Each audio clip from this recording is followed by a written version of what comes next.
Our board is at a stalemate. We're looking at whether or not to modify our give-get policy, particularly as we work to create a more diverse board.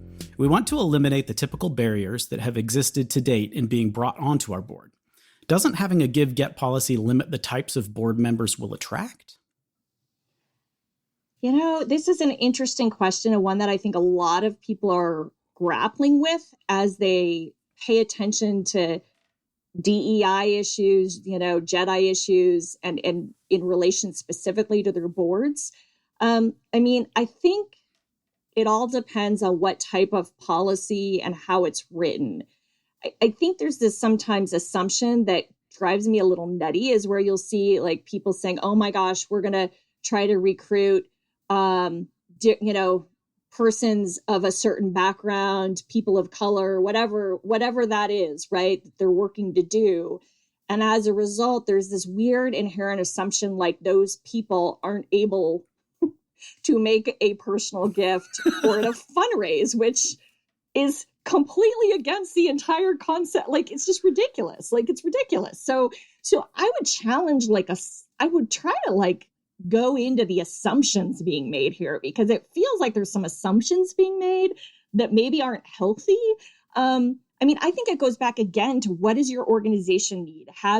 Do you need a board who makes a personal gift and, fundraises? I personally believe it's it should be kind of a gold standard, a very basic thing that every board member should make some kind of a contribution. But I've seen organizations, as they wrestle with maybe having people that are from different incomes or socioeconomic backgrounds, they've gotten a little more flexible with it. Maybe that can be a gift of time or so many volunteer hours. Maybe that can look different. Let's get creative. But what's important to your and why is a give-get policy important? Is there a reason, or can you blow that up? I think it's about walking the talk. And that's where give-get policies first started, right? Is we want you as a board member to walk the talk. We want you, before you go ask someone else for a donation, you need to have made one yourself. I get that. I agree with it. I also think there's just room for being flexible. And so my personal love is board statements that say you're going to be asked, you need to make a personally meaningful gift. That gives you a lot of wiggle room depending on who you're trying to attract, without saying, yep, it's a $5,000 minimum, right? To get on this board. And so I think that we've got to be a less rigid than we have in the past, but we still need to look at, what does our organization need, and why, how do we make that, manifest that? I think it's a good question to have, is look at if you want to modify the makeup of your board, does the give-get policy limit that? Because in some, especially organizations that are working in with disabled people, maybe you have a compelling reason to have some of these disabled people on your board. Yeah. If that's the case, is the give-get policy a problem? Because you have to remember why you wanted them on the board in the first place. And maybe the reason you want that person on the board is not because you're going to get $25,000 out of them. That there's a different reason. And so being really intentional about how you've built your board, which is a hard thing. It's easy for us, it's easy for Stacey and I to go, be intentional and put together a matrix and inventory there's right. That's a lot easier for us to say than a lot of times it is to do, especially because one of the one area of resistance you're going to get from potential board members is I don't have the time and I don't have the disposable income to join your board because I know what you're going to want from me. So you're already trying to convince people to be on your board, and having a give-get policy may be a barrier that's preventing people from participating. So I think you just have to look at it from take a step back. Don't be rigid. Just like Stacey said, don't have rules for the sake of having rules. If you do have rules, look at what the purpose of the rule is. Is it something, we had this one guy that was on the board for years and he just sat there and never paid attention. And we thought if we had a give-get policy, at least he'd pay attention, right? Maybe that's why you put that in place. Yeah. Or maybe you just kind of sucked at fundraising and this was the only way you had a guaranteed amount of money coming in is by having a give get policy plus X number of board members gets us the ED's salary paid. Like whatever the reason was you put it in place in the first place might not be valid anymore. So yeah, I don't know. It's a great conversation to have, a really good conversation to have, but I'd have an open mind about it. And I just want to say one more thing. You mentioned that the board is at a stalemate. I'm actually really glad that you have the board getting that invested in this topic, right? Because this is a super important topic for boards to really wrestle with. And then you're going to come out at the end stronger than you ever have. And I also think like sometimes to your example of, an individual with a disability or whatever, that person is that you're looking, or those people that you're trying to attract and diversify your board with. Like, I also sit there and I go, they can be some of your best ambassadors, advocates, champions, if they're willing, right? Like, and so I think there's this thing with like, sometimes people don't understand this give-get policy. We even need to go back a step if you are going to have that and explain what is the getting part of this, right? Like getting could be just, hey, like, will you go to a meeting with the executive director and share your story? Will you share why you're on the board? Like that is helping in that process. And like, we make this assumption, those of us who've been in the field for a while, that everyone knows what we mean by give-get. Like define what that means for your organization. Right. Yeah. Get doesn't necessarily mean you have to find someone to give that exact amount of money. That isn't the definition of get necessarily. Exactly. Nonprofit governance. Nonprofit answers. Nonprofit board. Nonprofit management. Nonprofit marketing. Nonprofit resources. The Alliance for Nevada Nonprofits presents Nonprofit Everything, the podcast about everything nonprofit, with your host, Andy Shurick and Stacey Wedding. Welcome, everybody, to another episode of the Nonprofit Everything podcast. I'm Andy Shurick. I'm here with my fantastic co-host, Stacey Wedding, and we're here to answer as many complicated, difficult, ugly, nasty, weird questions as we can about nonprofit-related things. So some of the topics we get a lot of ugly HR topics. We get a lot of ugly board topics. We get some complicated, weird finance topics. But we'll answer anything even tangentially related to a nonprofit. So if you want to just ask us strange things, we'll answer that. And the best way to do that is to send them. If you go to the Nonprofit Everything webpage, there's a button called, I don't even know what it's called anymore. It's probably like ask a question or something equally obvious. If you click that button, it'll put the question in our queue and we can get it. You can also find us any other way that you can get a hold of us: Twitter, Facebook, the Discord, which there's a link to the Discord there. There's a place to put questions on our Discord. You can call us at home, whatever. Catch us on the street. Do not call me at home. Call Stacey at home. Do not do that. In the middle of the night. She loves questions at 11:30 at night. That's her favorite time to Actually, receive I questions. do love questions at 11:30 at night. It's those people who call me or text me before 9 a.m. that I want to kill. Challenge accepted.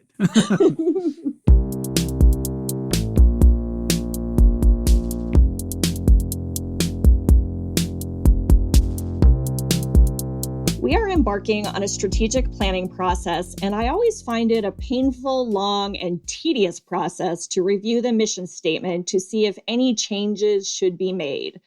Do you think it would be wise to seek third-party help in developing a mission statement that can simply be presented to our board for approval?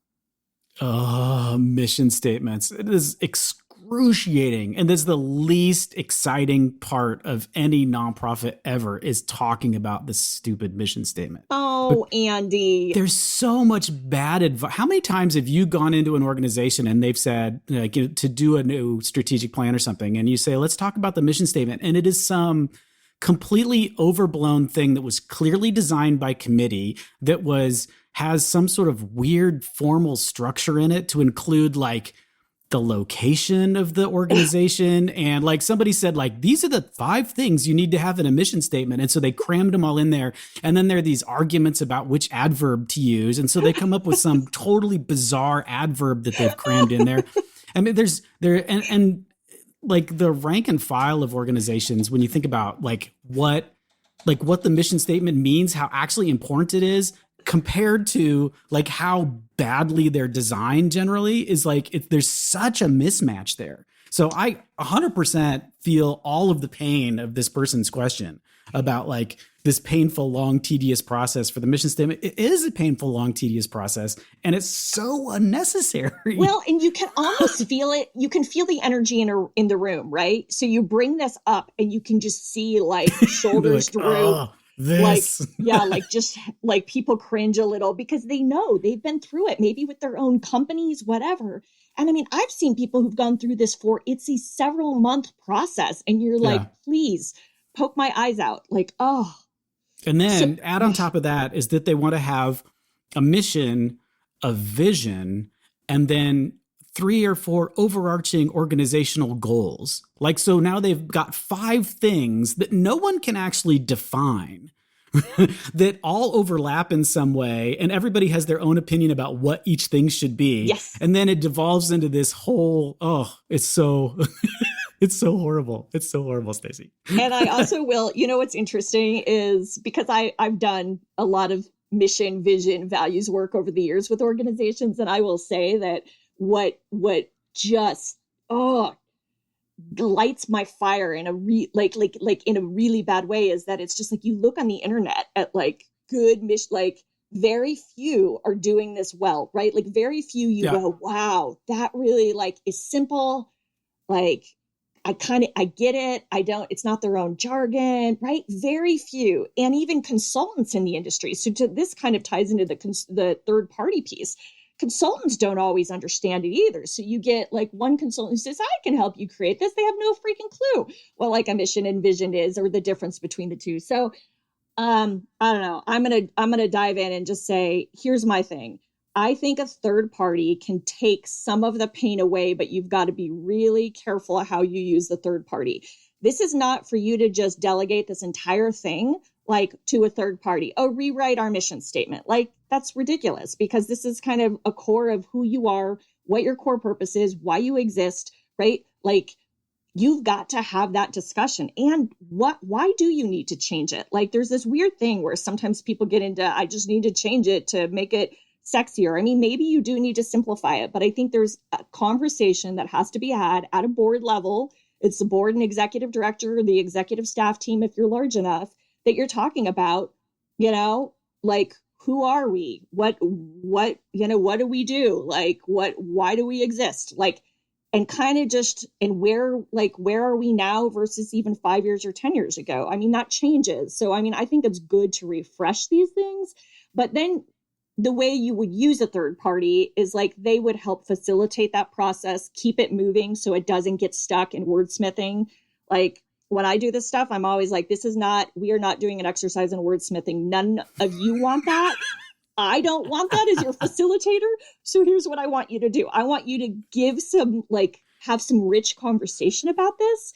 And then we can start to add some keywords. And then maybe I will come back and share something for you to react to instead of like going through, we are like 5 hours later still talking about what adverb to use.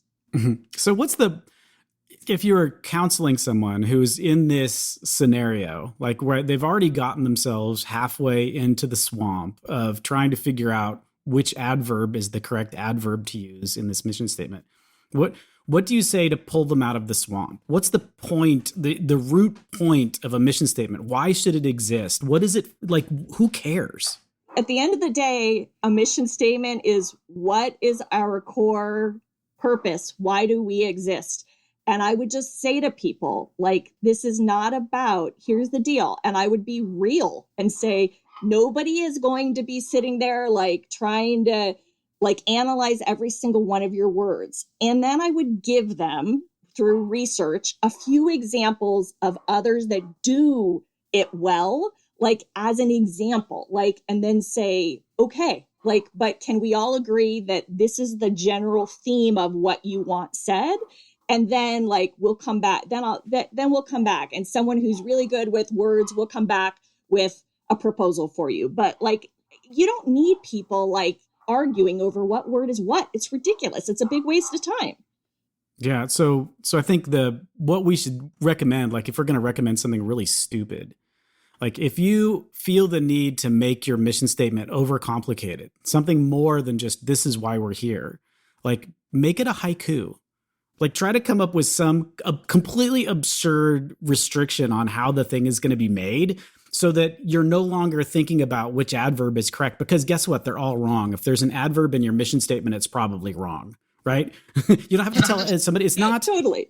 This isn't your elevator pitch. This isn't this isn't how you're going to communicate to donors. This is not how you're going to communicate to staff.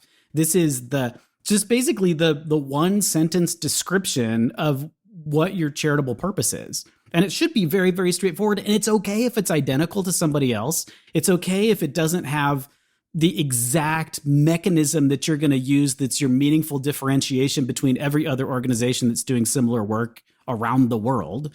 It's just what you do. And it's that simple. It is that simple. And I also think, to that point, another thing I do to kind of pull people out of that rabbit hole is to say there are other places. Great. That's a great word. We're going to have this lovely word list, but there's other ways to, like, other opportunities. Your mission is not your only way.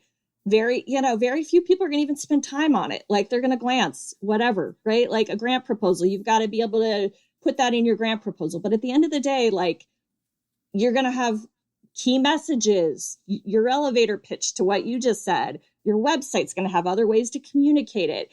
And I think so many people are trying to do, like, put everything but the kitchen sink into their mission statement. And I'm like, that's where we get these really long, tedious things. You know what? Also, just as a side note that makes me laugh, there is nothing better than writing down on a flip chart. There's something different about when you see it on a screen versus flip chart. And when your mission statement takes up the entire flip chart, that is sometimes like, wow, holy crap, that is way too long. Like I've had organizations that didn't realize it till they saw it on the flip chart, right? So whatever. But like at the end of the day, like you said, keep it simple.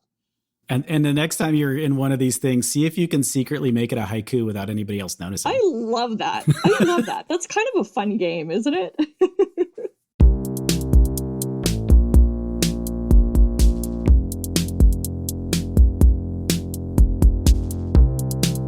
I am reaching a crossroads with the nonprofit I founded about 5 years ago.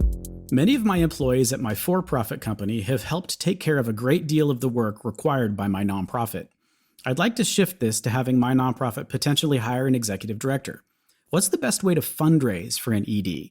I'm leaning towards writing grants, as that seems like it would be the simplest and quickest way to raise money. Do you know of any funders that award grants to help fund an executive director position? Well, first of all, I just need to debunk. I don't know where you heard the grants would be the simplest and quickest way to raise money. I mean, raising money, there's no, simple, quick way unless you, have a lot of rich friends and rich board members willing to do it, right? So like, I think you've got to kind of get that notion out of your head. And grants are notorious for having long processes, right? Like taking a long time to write and organize. Restrictions. Yeah. I'm just like, so I don't know. I mean, I kind of cringed when I read this because when I was looking at this question, I thought, I mean, I don't know enough about the organization and how it's historically raised money. I always am a believer in sort of build off of what's working for you. And some organizations are better at writing grants because they have a lot of data collection, which I'm guessing you don't. This sounds like a very tiny sort of very founder led, almost to a point of being dangerous, right? Because even the words about my nonprofit, my employees, yep. I'm like, So anyways, so can you get other people around you to help building this tribe? So it's not just you and your people, right? Like your employees that are forced to do this because you're making them do like 2 jobs. But yeah, I wouldn't do it. I mean, grants would probably be the last place I would look to for these kinds of funds. And so I wouldn't, historically, grants really, there's some exceptions. So like there's no like hard and fast rule, but grants historically, right, are tied to programs and, services that you offer. Maybe like staff that support those programs and services are included in it. But I can't even begin to tell you how many grant like proposals or RFPs I read that are like, no staff, no administrative staff to be included, which, you know, we need to change that as a sector. That's ridiculous. But the point is you're not going to raise your ED's salary through grants. Plus then, I don't know, like how sustainable is that? So I think you're going to have to look at other mechanisms based on your strengths and what's working for your organization. A lot of organizations kind of go the special events route or board member contributions, or maybe like an online or written, you know, some kind of appeal process where you can be a little more general so you can raise some of those monies for an ED. But man, I feel like I could continue to like peel back the onion on this, and there's probably 100 other things to say to this. What are you thinking, Andy? Well, I'm going to start by actually answering the question, and then I'm going to tear the question up. So the question was, what's the best way to fundraise for an ED? The best way to fundraise for an ED is to have an organization that has a strong mission, has good programs, has a board that's interested in the mission, a strong overall fundraising program that can raise enough money, not only enough money to do whatever program they're supposed to do, but enough money to hire someone to assist with that. So the best way to fundraise for an ED is to have a strong nonprofit that's put together the right way and is raising money in all of the ways that you raise money, not just grants, but all of the fun things, direct mail, personal asks, every single thing that you can use to raise money. That's the answer to that. I answered the question. Now I'm going to back up and not answer the question. Because of the way, and Stacey mentioned this, the word I and my appears in this question so many times. One of the things that I do with people that I work with that come to me. So one of the things that I do in my private consulting business that isn't specifically helping nonprofits is helping for-profit companies that are interested in doing something philanthropic. They say, hey, we want to do X. How do we do this? And one of the first things they always come up with is, I think I want to start a nonprofit. And then I spend an awful lot of time talking them down out of that particular tree into like, well, why don't you tell me what it is you want to do? What are you trying to achieve with this? I love that you have this impulse to help. I love that you want to put your time and energy and money into doing this particular thing. Why have you selected that particular corporate form that is a nonprofit that belongs to me? And let's unpeel that. Let's unpack that, because I think that's got some challenging bits in it that you're not going to be very comfortable with. One of them is like, I don't want to bring other people on because this is my vision. Like, I don't want people to pollute my vision. And I say it in a much more polite way, but the answer is, well, maybe your vision is terrible. Like, if you're convinced that you're the only person that supports this particular mechanism for doing good, maybe it sucks. Right? Yeah. You've got to be able to bring more people on board, not only as a board member, but as funders, as people in the community that recognizes that your organization is doing something good. And so if it's all I, me, mine, you're going to have a terrible time crossing that bridge. You're going to have a terrible time getting past that crossroads, as you said, which you've just noticed. So what I would counsel is take a step back, look at what you're trying to achieve. Is there someone else in your space that's doing that too? Maybe what you really need to do is figure out a way to make them stronger. So figure out a way, maybe they want to add, like they're doing all of these things, but there's one specific program that they're not doing. Maybe talk to that organization and find out why they're not doing that particular program. Maybe it's not cost effective. Maybe they don't have the staff for it. Maybe they haven't thought of it. Maybe they've tried it before and it was a spectacular failure. Like, you want to find out why organization, because there's zero nonprofit ideas that someone else is not working on. Did that make sense? It was like a triple negative. What I'm trying to say is, like, if you can think of some sort of charitable purpose, someone's already working on it, right? Pretty much. And so you don't have to do that. So if you do have energy and time and money and staff that you want to put toward this idea, maybe find somebody that's already got an ED who's already in this space that you can talk to about your program. Be a funder, be a super funder. So now that you know what it's like to run a nonprofit and what all the challenges are, you're going to be way more compassionate when you're working with an existing organization that says, you know what I really need?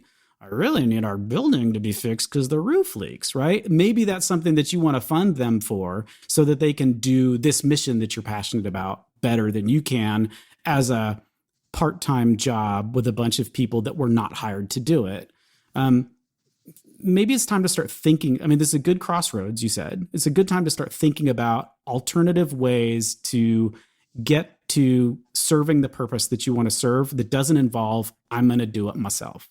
Because that's probably not the smartest way to do it. Well, and it's not sustainable. And let's just be honest, at some point, it's not going to last, right? That's what makes some of the most successful, vibrant nonprofits have all those things Andy mentioned right away at the beginning, right? The mission, the programs and services, the impact, like have all of this to help like people want to get engaged with that, right? Like, so you don't have to lean on just your own employees, like, and yourself, because other people like are called to serve with you on this. And so like, I think the surest sign when to know a nonprofit's dying is when you lose, like when you can't get that like momentum. And I don't know how much you've even spent trying to do that, but that's why I go back to trying to figure out what does that tribe look like beyond your own people, right? And how do you do that?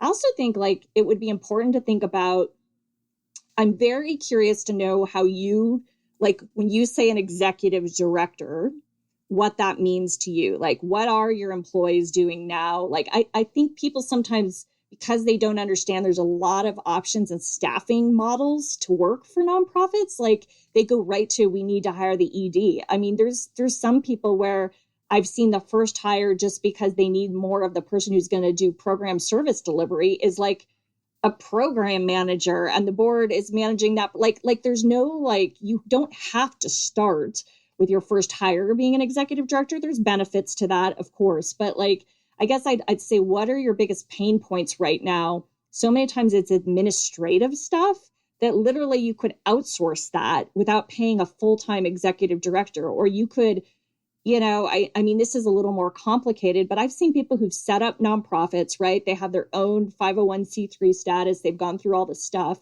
And then they realize, wow, like we didn't need to be, we really think we're like, we want to keep this smaller and less complicated. So maybe we can just be like, we can find a fiscal sponsor that's going to take us on. So that goes back to some of what Andy said about finding other EDs to talk to or other partnerships. Like, maybe there's some other ways to do this that don't even require you to get an ED. And so lots of, but I think it starts with like, there's a lot of questions here and a lot of things to think about. I'm glad that you're at least posing the question and really sort of take that step back, as Andy said. Yeah. And think about how much better you're going to feel when somebody, because I think the impetus behind the question is like, we don't want to do this anymore. Like, yep. Our staff is tired of doing it. I'm tired of doing it. Think how much better you're going to feel when you've offloaded this whole thing onto someone who really wants to do it. Like that's probably what I'd start thinking about is how do we get rid of this in such a way that the mission continues? An ED might be one solution, but it might not be.